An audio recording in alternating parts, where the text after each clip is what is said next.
கலையரசனை எல்லாருக்கும் அகோரியா தெரியும்.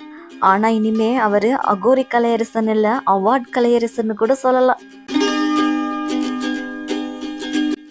நடிகர் விஜய் சேதுபதி தொகுத்து வழங்கக்கூடிய பிக் பாஸ் சீசன் 9 இப்போ 4வது நாளை கடந்து அப்படியே ஓடிட்டு இருக்குது. இந்த நிகழ்ச்சியில போட்டியாளர்களோட தனிப்பட்ட கதைகள், சவால்கள் எல்லாமே அரங்கேறி வரும். இந்த நிலையில அகோரி கலையரசன் அப்படின்னு சொல்லக்கூடிய அவரோட உண்மையான முகம் என்ன அப்படின்னு சொல்லி சக போட்டியாளர்கள்ட்ட அவர் சொன்னது அதிர்ச்சியை கொடுத்திருக்கு. அவர் பேசுறப்போவே, நான் கோப்பையை ஜெயிக்க பிக் பாஸ்க்கு வரல, நான் இப்போ வரைக்கும் வாங்கி குவிச்ச கோப்பைகளை வைக்கிறதுக்காக என்னகிட்ட இடமே கிடையாது, நான் இங்க வந்ததுக்கான உண்மையான காரணமே என்னோட அடையாளத்தை மாத்துறதுக்கு தான் அப்படின்னு சொல்லியிருக்காரு.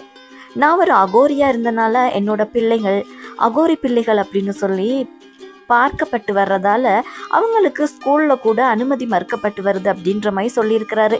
என்னோட குடும்பத்துக்காகவும் குழந்தைகளுக்காகவும் என்ன நானே மாத்திக்கிட்டு இந்த அடையாளத்தை ஒரு பிக் பாஸ் மூலமான ஒரு மாற்றத்திலிருந்து நான் பெற்றுக்கொள்றதுக்கு தான் இங்க வந்தேன்னு சொல்லியிருக்கிறாரு.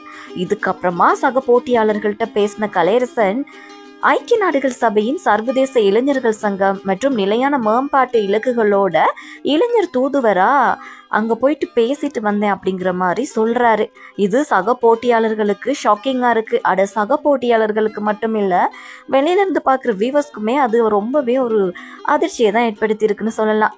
நாட்டுப்புற கலைகள்ல சாதனை படிச்சதுக்காக பல கிண்ண சாதனைகளையும் அவர் வாங்கியிருக்கிறாரு.